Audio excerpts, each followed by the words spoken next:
19കാരിയുടെ ജീവനെടുത്ത ശേഷം വാഹനം നിർത്താതെ പോയി എന്ന് മാത്രമല്ല കഴിഞ്ഞ 6-7 ദിവസമായിട്ട് ഒളിവിൽ കഴിയുന്ന ഡോക്ടർ സിറിയക്കാണ് ഇത്. ഇപ്പോൾ അബു തന്ന വിവരം അനുസരിച്ച് കൂടുതൽ വിവരങ്ങൾ ലഭ്യമാകുമ്പോൾ വാഗമണ്ണിലെ റിസോർട്ടിൽ നിന്നാണ് പിടിയിലായത് എന്നുള്ള വിവരമാണ് വരുന്നത്. അതായത് ഡോക്ടർ സിറിയക്കിന്റെ സഹോദരന് വാഗമണ്ണിൽ റിസോർട്ടുണ്ട്.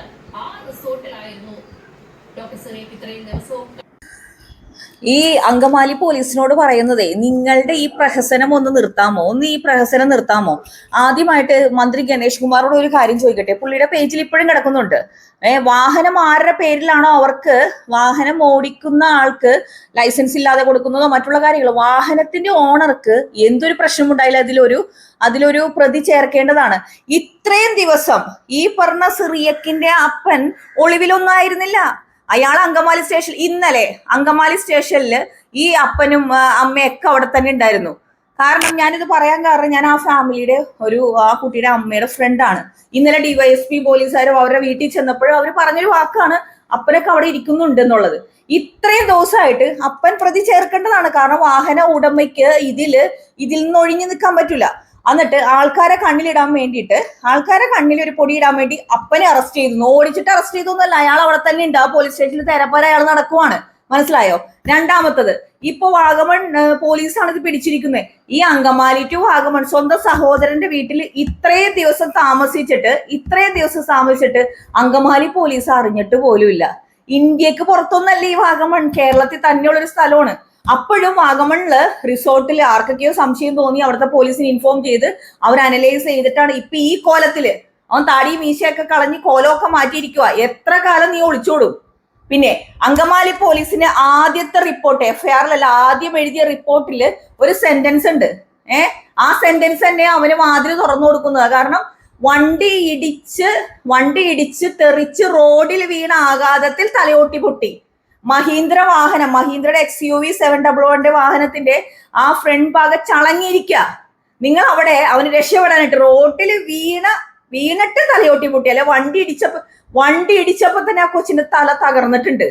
മനസ്സിലായ? അവിടെയും ഒരു ഓപ്പൺ ഇതിട്ടിരിക്കുക.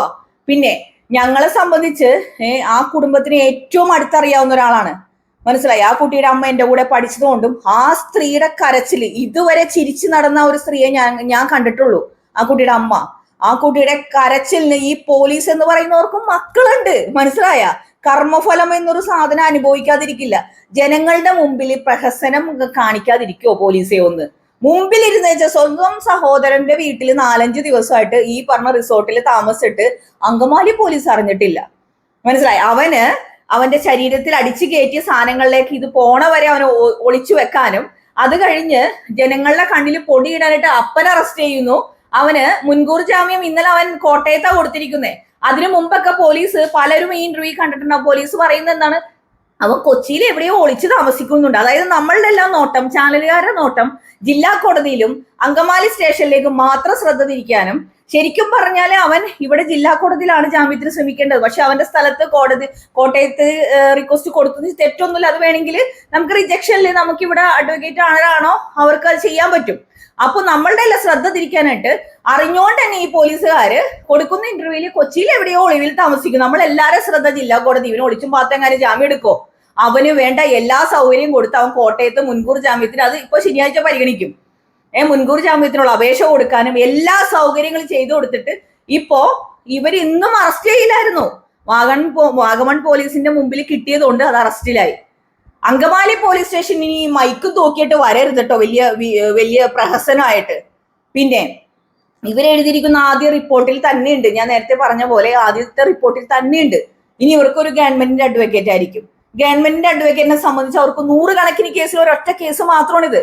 ഗവൺമെന്റിന് തന്നെ എതിര് നിൽക്കോ? പോലീസിന്റെ റിപ്പോർട്ടിൽ പോലീസ് ചെയ്തിരിക്കുന്ന ഈ അനാസ്ഥ ചൂണ്ടിക്കാണിക്കോ? ഉറപ്പാണ് ഇവിടത്തെ ഈ നാറിയ നിയമത്തില് ആ കുഞ്ഞിനും നീതി കിട്ടില്ല. കാരണം അത് പറയാൻ കാരണം, ഒരുപാട് നീതി കിട്ടാത്ത കേസിൽ ചേർക്കപ്പെടേണ്ട ഒരു കേസായിട്ട് ഇതും മാറുവാണ്. നാറിയ നിയമമാണ് നമുക്കുള്ളത്, നാറിയ നിയമം.